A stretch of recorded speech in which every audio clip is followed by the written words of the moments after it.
हम मीनू झा गोर लगे छी समस्त मिथिलावासी के अपन माता जी के संग एक गौरी के गीत लऽ कऽ उपस्थित छी। धन्यवाद। जय मिथिला, जय मैथिली। फूल लोढ़न चलो फूल बरिया, सीता के संग सहेलिया। फूल लोढ़न चलो फूल बरिया, सीता के संग सहेलिया। कियो आगा चले कियो पाछा चले, कियो आगा चले कियो पाछा चले। चले बिचही में जनक दुलरिया, सीता के संग सहेलिया।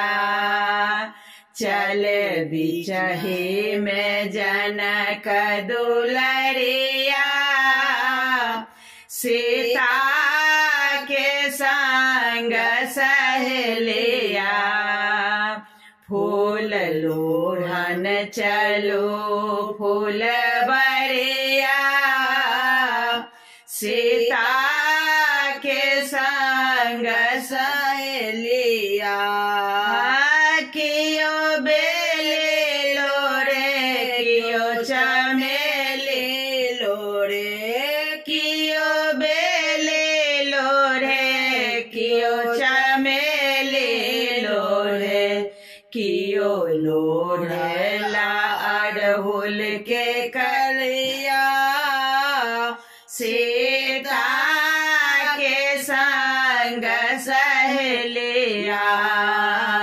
कियो लोढ़े अड़हुल के कलिया, सीता के संग सहेलिया। फूल लोढ़न चलो फूल बरिया, सीता के संग सहेलिया। कियो गौरी पूजे कियो गिरजा पूजे, कियो गौरी पूजे कियो गिरजा पूजे। कियो पूजे जनक, कियो पूजे जनक जी के बगिया, सीता के संग सहेलिया।